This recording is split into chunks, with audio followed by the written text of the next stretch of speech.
Hey guys, I farmed Scarlet Monastery 100 times to test my RNG to see if I could get some decent items to drop and what gold per hour I can get from this dungeon. So I'm going to show you the route and then some of the items to be on the lookout for, and then we'll get into the loot I made. So this is another one of those dungeons that's highly RNG based. It's not a dungeon where you're going to get a ton of items to fill up the auction house. You're really just coming here to look for those rare big ticket items. Let me throw them up on the screen now and show you a few you should be looking for. And this is a great dungeon because it's really short. It should only take you about 3 minutes to run the whole thing if you have a decent speed set. So this is something I like to do every day when I log on real quick. Just take the quick 25 to 30 minutes, bust out 10 runs, and then be done with it. I'd also like to take a second to remind everybody to hit that subscribe button so you don't miss any future farms and so you're entered the 10 million gold giveaway. Hooray! I'd also like to announce that I've created a Discord and an in-game community. Both will be linked down in the description because I know it can be hard sometimes to find enough people to run those coveted group farms. So why don't you come join the community and we'll run some group farms together.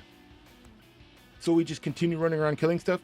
This dungeon's pretty straightforward. You just follow the flow of the dungeon. There's really no tips or tricks to it.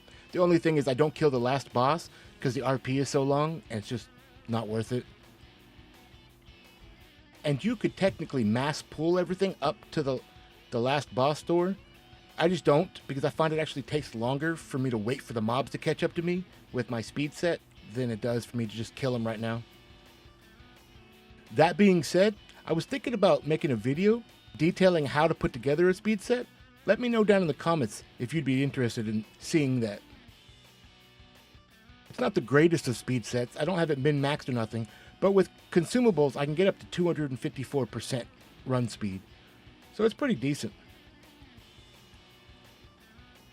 And for those that have been asking about the add-ons I use and how to set up my TSM, I'm currently working on a video that goes over all the add-ons, how to properly set up your TSM. So make sure you hit that subscribe button so when I post that, you'll be able to see it. So we're getting pretty close to the end here. This is pretty much the last room. So I'm just going to run around, finish killing off these last few mobs, and then we'll go check out the loot I made, see if I got lucky or not. And this is that boss I was talking about that I just skipped because the RP is too long and I just can't be bothered with it. It's not worth my time.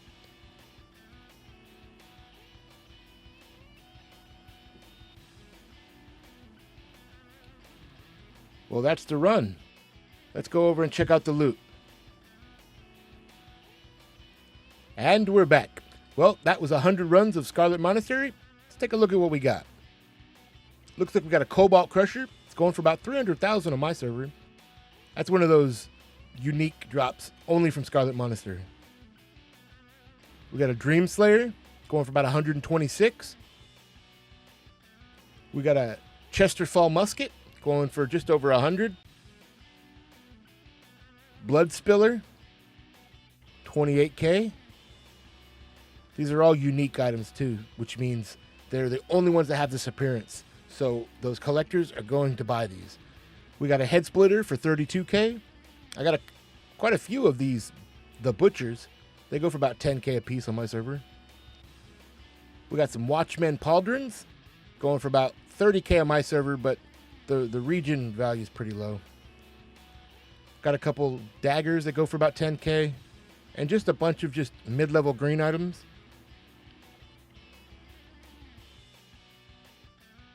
So I want to show y'all something about fake value. Look at these rings. Gold cat rings, man. That's ridiculous.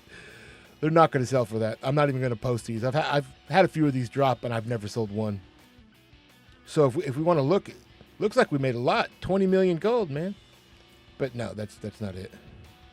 All right, so I got rid of those rings. Let's take a look at the value.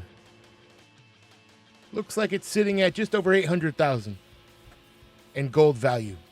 That's about 80,000 gold an hour. Not bad.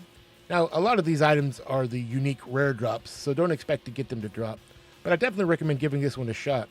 There's some really high-end items that drop from here. Well, thank you all for watching, and I'll see you on the next video.